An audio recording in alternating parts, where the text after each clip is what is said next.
Tudo tranquilo?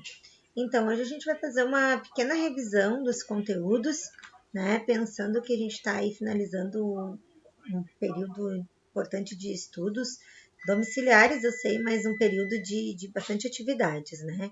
Então, para fazer esse encerramento, a prof vai falar um pouquinho hoje sobre substantivos, sobre a sua classificação. A gente vai falar um pouquinho também sobre a questão de gênero e número, tá? Então, a ideia é revisar para que as coisas fiquem fresquinhas na cabeça. E aí, para finalizar a atividade referente a esse conteúdo, a prof vai postar também um Google Formulário para fechar, então, esse conteúdo, tá bom? Então, vamos lá. Então, primeiro pensar que o substantivo é essa palavra que vai nomear as coisas do mundo. E lembram lá da nossa caixa mágica do 5º ano? A ideia é que as coisas podem ser substantivadas, né? A gente precisa de palavras para explicar o que a gente pensa, o que a gente sente, né? Para designar as coisas do mundo em geral. Então, é para isso que o substantivo serve.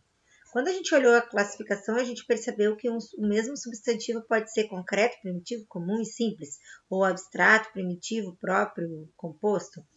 Então, a gente analisou não só a palavra em si, mas também o que ela carrega, né, na sua formação e também no seu conteúdo. Então, a gente classificou lá os substantivos como concretos, aqueles que são mais ligados às questões táteis, assim, mas não aquilo que a gente pode tocar, pensando sempre naquela ideia de independência, né, um ser que existe, não precisa de outro. O substantivo abstrato é aquele que precisa de outro para existir, vai nomear geralmente os sentimentos, as emoções, os pensamentos. O substantivo primitivo, que vai ser então esse que vai dar origem a novas palavras, e o derivado, esse que surge a partir desse primitivo. Quando a gente fala em substantivo comuns, os substantivos comuns, a gente pensou naqueles que designam qualquer ser, e os próprios são aqueles que a gente escreve com letra maiúscula, né? São nomes de lugares, de pessoas, né? De coisas específicas. Substantivo simples, aquele que é formado por uma única palavra. Substantivo composto, que é formado por uma ou mais palavras. Então, coloquei ali alguns exemplos da forma como a gente deve, então, classificar um substantivo. Então, se eu for classificar casebre, eu vou dizer que ele é simples, concreto, comum, derivado. Felicidade é simples, abstrato, comum, derivado. Derivado de feliz, né? Casebre de casa. Passatempo é um substantivo composto, abstrato, comum, derivado. A maioria dos substantivos compostos, eles vão ser também derivados, tá? Porque é uma nova formação. Brasil, substantivo simples, concreto, próprio, primitivo. Vai dar origem a brasileiro, a brasilidade e outras tantas outras palavras, né? Com relação à flexão, a gente falou de flexão de número e flexão de gênero. Flexão de gênero, a principal regra é o acréscimo desse A, dessa desinência final, dessa terminação, né? E aí a gente viu que os casos especiais são aqueles em que eu tenho o substantivo epsenos, por exemplo, onde eu vou ter o jacaré macho, jacaré fêmea, essa palavra fêmea e macho que vai caracterizar, então, né, esse gênero. Eu também posso apresentar, a variação de gênero também pode se apresentar com palavras completamente diferentes, como homem e mulher, bode, cabra, né? Então são palavras completamente distintas.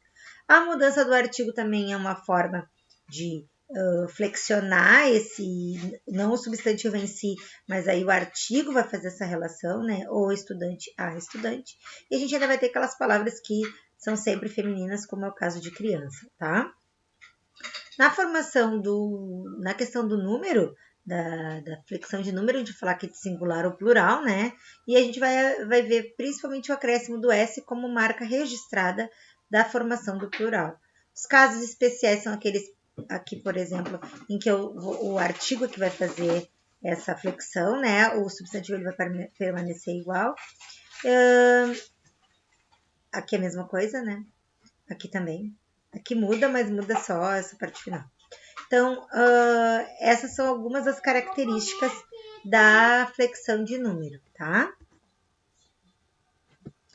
Gente, foi mais ou menos isso que a gente falou durante esses dias, tá? Faltou a gente trabalhar a flexão de grau. E essa é a próxima coisa que a gente vai iniciar o trabalho. E também aí a gente vai falar um pouquinho sobre os adjetivos em si. A gente já falou sobre a classificação dos adjetivos quando a gente falou dos substantivos, né? A questão de gênero e número. Eu vou fazer a mesma coisa com a questão do grau, tá? Mas é mais ou menos isso.